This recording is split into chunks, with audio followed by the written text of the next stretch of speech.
Good evening. I'd like to open tonight's meeting of the Queensbury Zoning Board of Appeals, October 28th. If you haven't been here before, our procedure is fairly simple.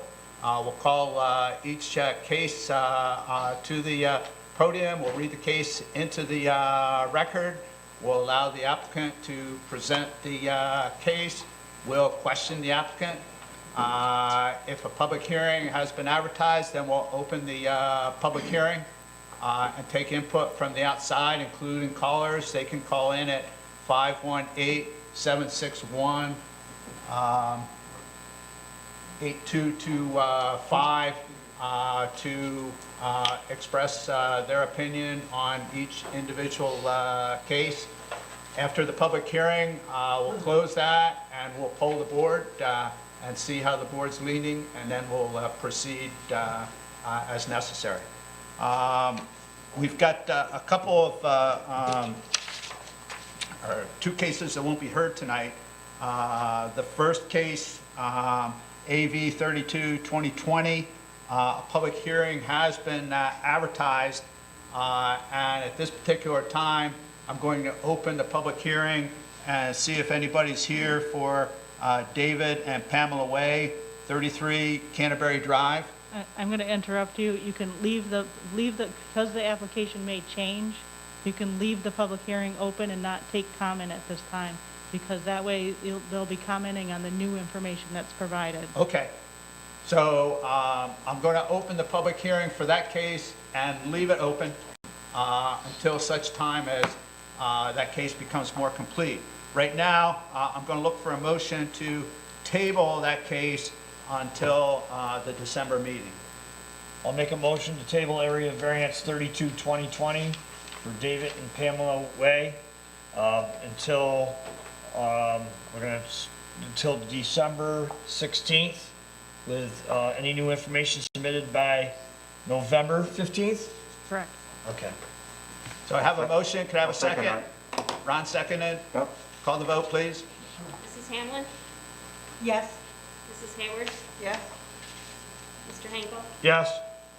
Mr. Buell? Yes. Mr. Yerrico? Yes. Mr. Underwood? Yes. Mr. McCabe? Yes. Now, case AV 36-2020, Timothy Stark, 33 Sweet Road. This applicant has withdrawn his application, so there will be no public hearing for that particular case. So we'll start with AV 33-2020, Jeff and Christy Birchie. The applicant received an area variance in 2016 for a new home with a 220 square foot deck. When the as-built survey was completed, the deck was 272 square feet. The existing home is 2,367 square feet. The applicant requests relief for setbacks in the waterfront residential zone. That's per section 179-3-040, dimensional requirements, and 179-4-080 decks.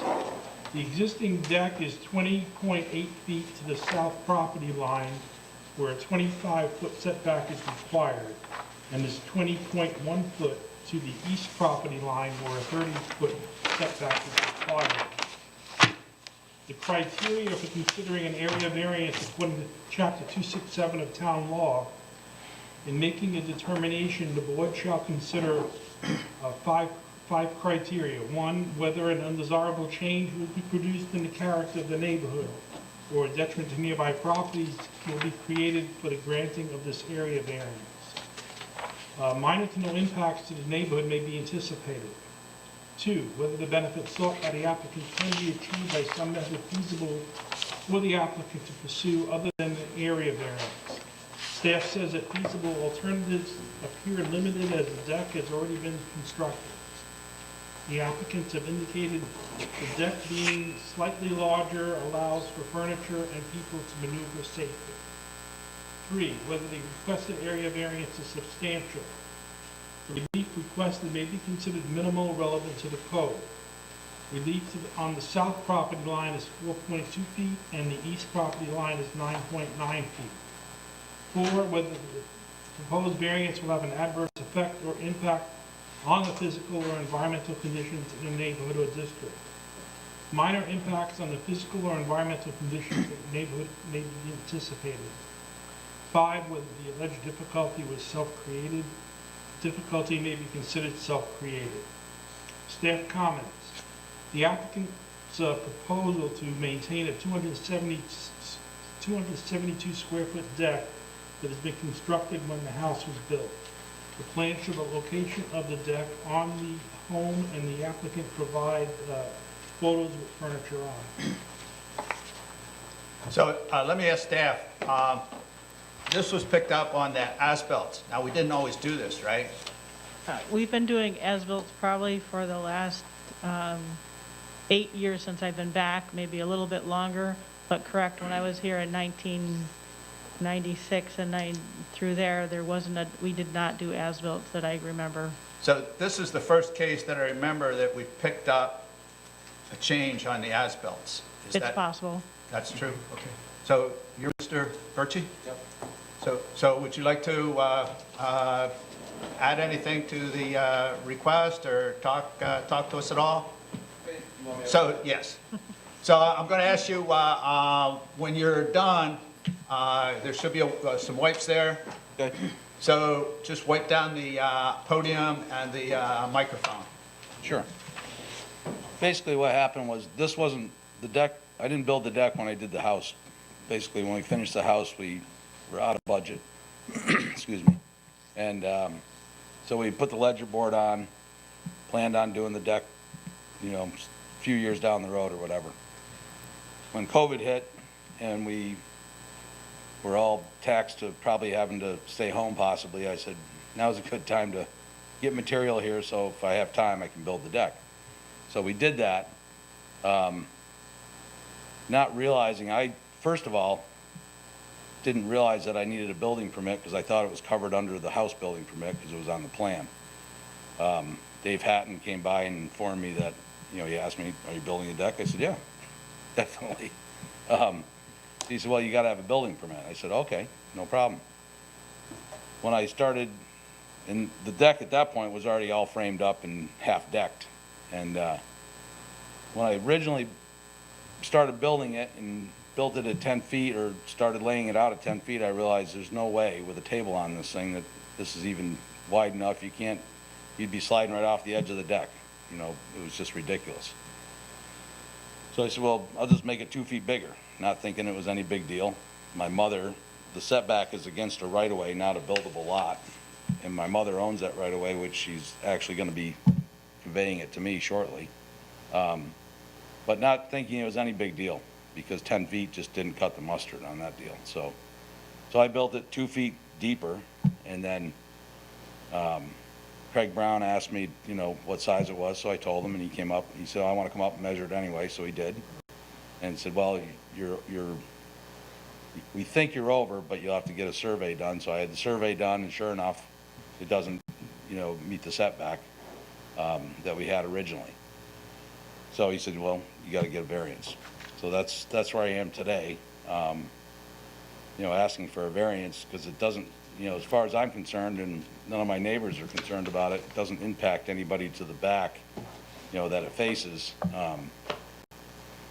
There's only a garage on that other lot, and it's up, close to Holly Lane anyway. So it doesn't impact anybody down back there. There's actually, before that property line, as you can see in the picture, or in the survey, it's a 30-foot right-of-way that you can't build anything on anyway. So it's, as far as I was concerned, it's not that big a deal.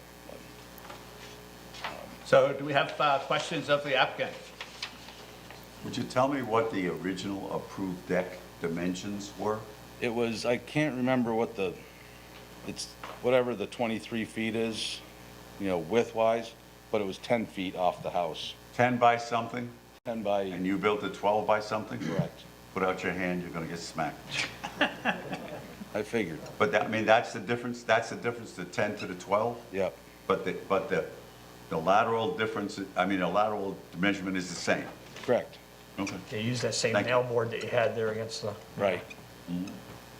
Now, Laura, if he owned that, well, if that right of way becomes his, and would that cause a problem still? No, If he owned the right of way, If he owns it, it would eliminate it, because then the it would property eliminate, line 'cause would that's, extend back. it's gonna happen in the future, you said. I'm actually one of the owners of it, because it was put in all of our kids' names, and, Well, if that's the case, you wouldn't think that'd be a problem now then, if it's well, in your that's name. kind of all why I that. didn't think it was an issue. but- Yeah, So what happens with the property line, once that right-of-way is potentially owned by you, then, because back farther. right now it's a separate lot, so it would need to be merged with it, and then it would not be considered an issue. If you keep it as two separate lots, then the issue still remains, so the variance is still needed. okay. Other questions? So a public hearing has been advertised, so at this particular time, I'm going to open the public hearing. I'm going to invite anybody on the outside who would like to comment on this to give us a call at 518-761-8225. And Roy, do we have any written comment on this particular project? There's one, we have received a public hearing for the above referenced request. For what we can see, this is a 2-foot encroachment on an unused right-of-way. We have no objections whatsoever to the variance. Furthermore, when all the COVID nonsense is done, we are looking forward to the extra space the deck will allow for cocktail parties. And it's Brian and Meredith Hogan, I believe that's Holly Lane. They're awful people. If you're gonna have a party over there, you better make that bigger. Go 14 or 16. So we just have to wait for a couple more minutes to give anybody on the outside a chance to call in. And I'll wait for Karen to give me the high sign.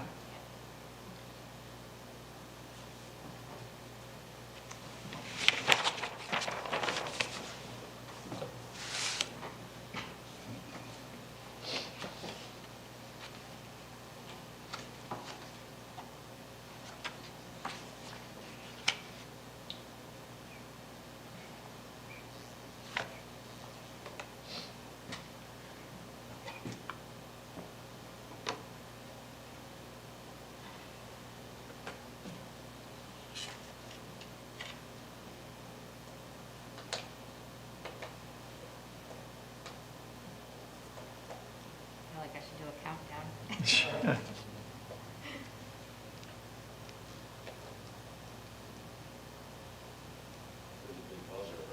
Yeah. Okay.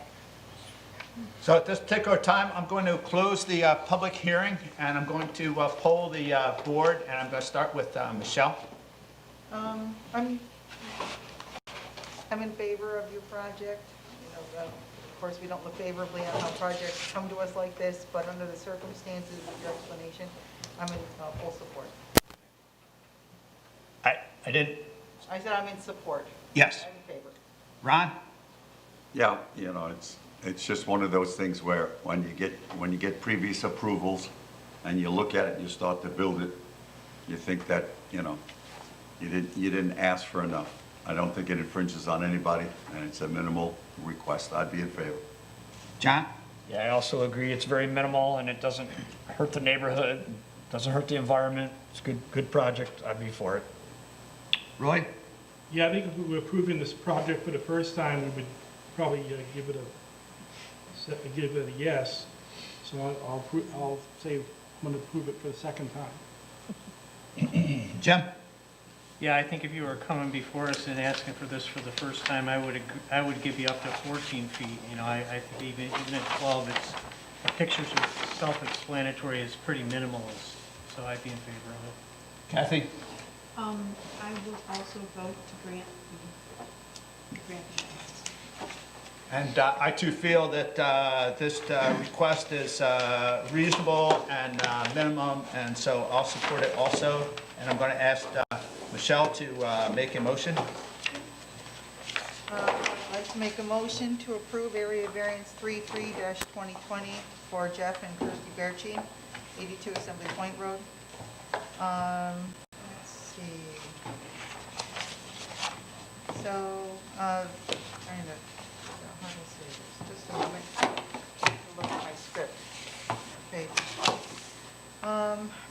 section 179-3-040, the dimensional requirements, and 179-4080 for decks. The existing deck is 20.8 feet to the south property line where a 25-foot setback is required, and 20.1 feet to the east property line where a 30-foot setback is required. Upon review of the application materials and information supplied during the public hearing, there is not an undesirable change in the character of the neighborhood or a detriment to nearby properties. This is a minimal request, and it would fit in with the character of the neighborhood. The feasible alternatives have been considered by the board and are reasonable and have been included to minimize the request. The requested variance is not substantial. It's a minimal request, as stated previously, because of the small request for the setbacks. There is not an adverse impact on the physical or environmental conditions in the neighborhood, and the alleged difficulty is self-created, but it's not, doesn't have any bearing on tonight's ruling.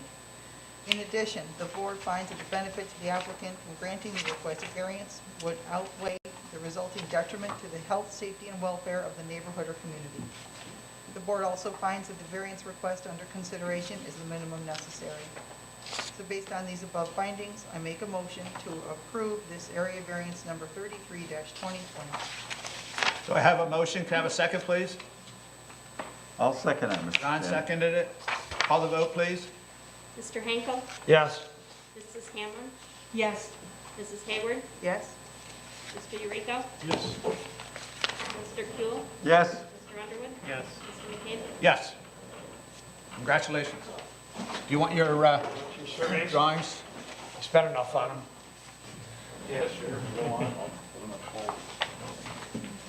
and get the deck done, would you please? I will. Thank you, ladies and gentlemen. No problem. Appreciate it. Did you wipe it down? Yes, I did. Good. Want this one? Sure. They cost enough. Thank you. Take care. So our next application is AV 35, 2020, John Cordinale and Nancy McKinley Cordinale, Cordial. Cordial, 35 Stephanie Lane.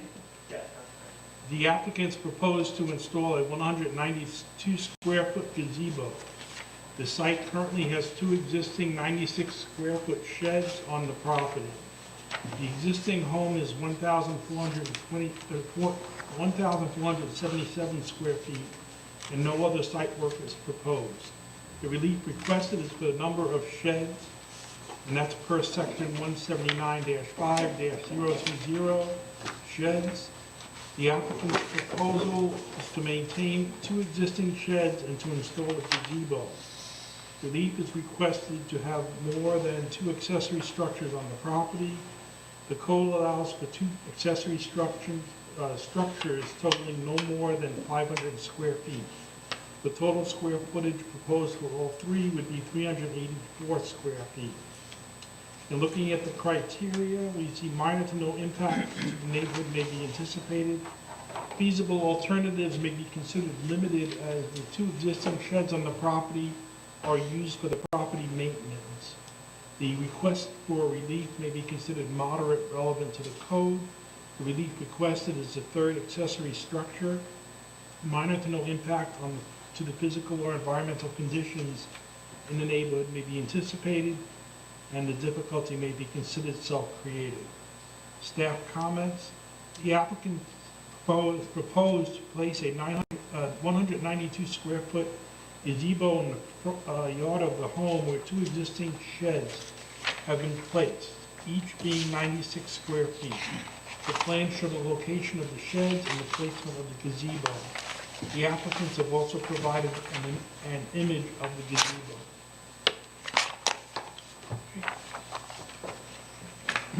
Are you the applicant? Yes.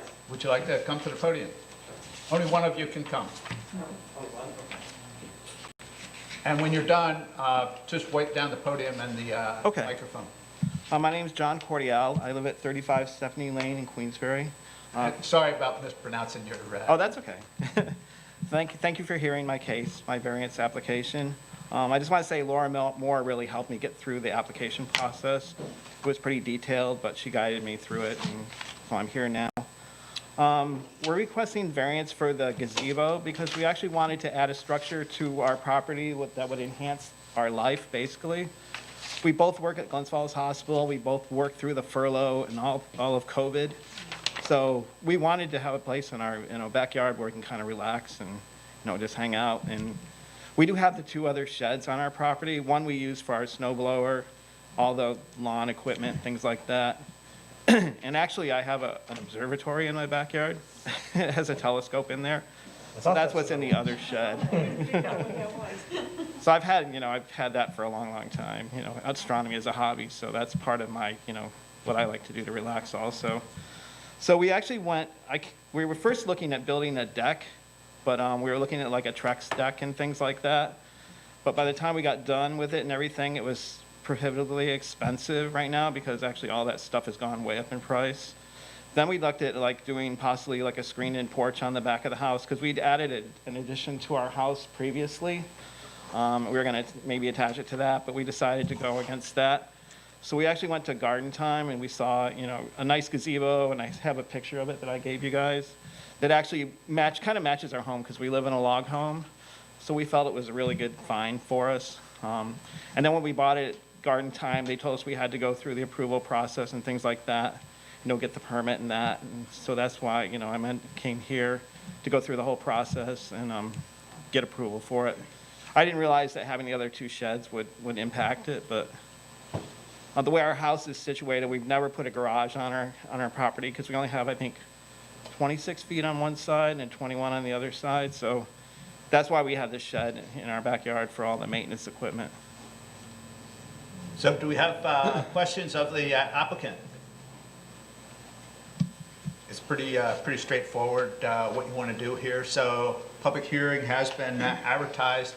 So at this particular time, I'm going to open the public hearing and invite anybody on the outside who'd like to call us on this matter to call us at 518-761-8225. And I'm going to ask Roy, is there any written correspondence on this particular application? There's no written correspondence. So I'm going to ask if there's anybody in the audience who would like to comment on this application. That's my wife. Is she in favor of it? She might be in favor. You don't have to wipe it down. Yeah, if you're the last one, then, Okay. Done. Yeah. Thank you. so we just have to wait for 2 minutes for the public to call in.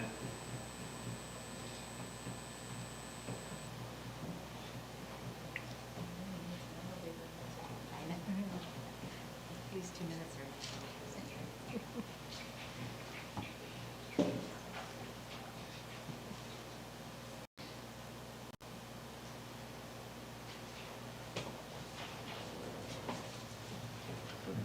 So do you want to go speak with the puppy?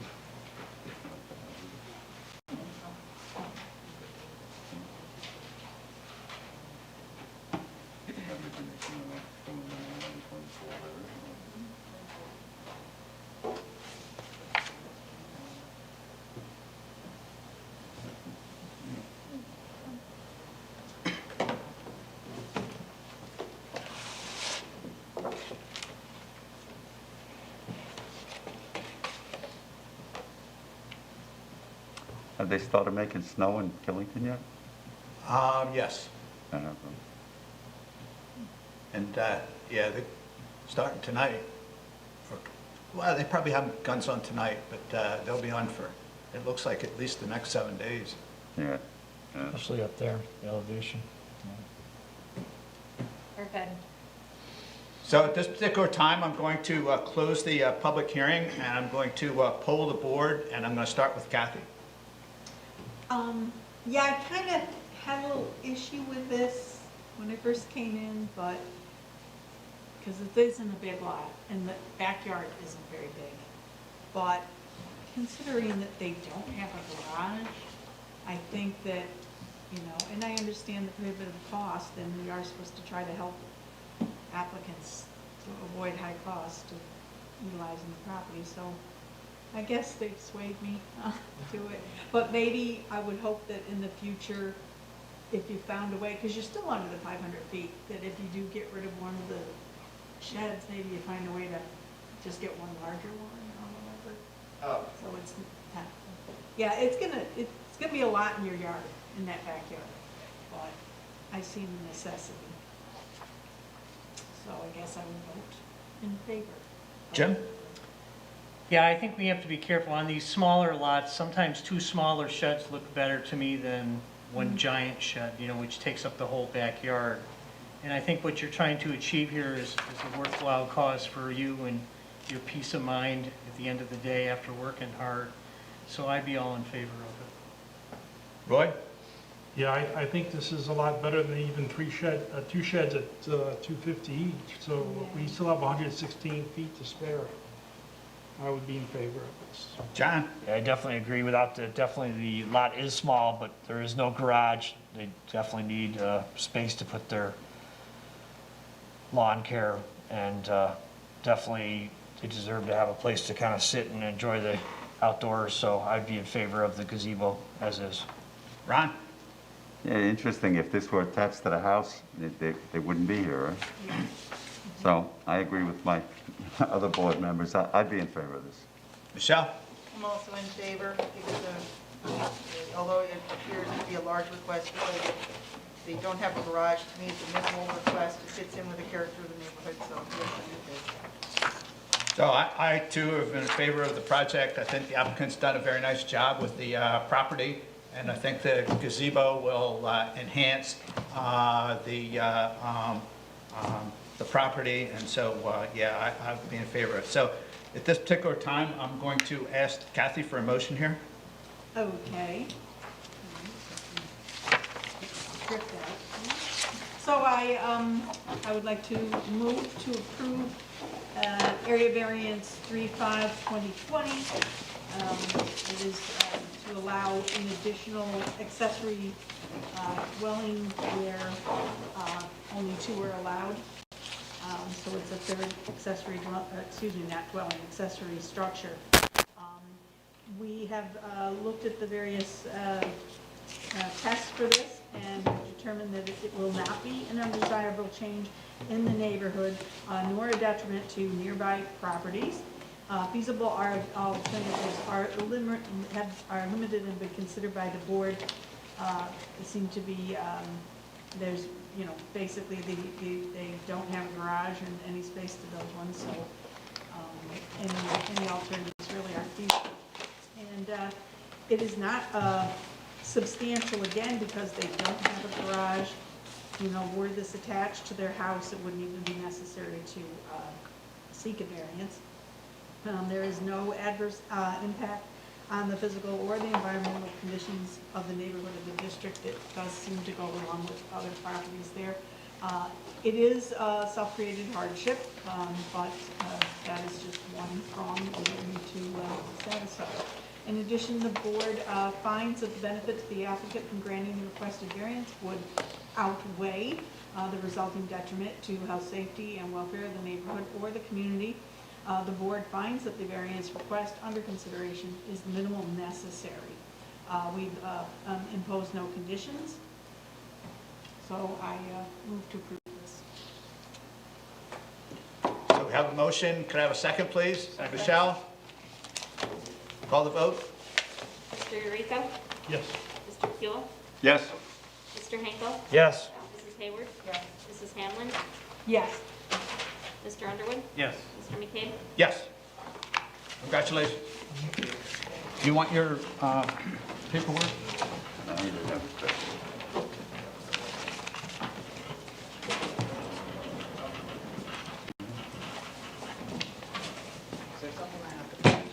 I don't know, ask Laura, I think you're all set.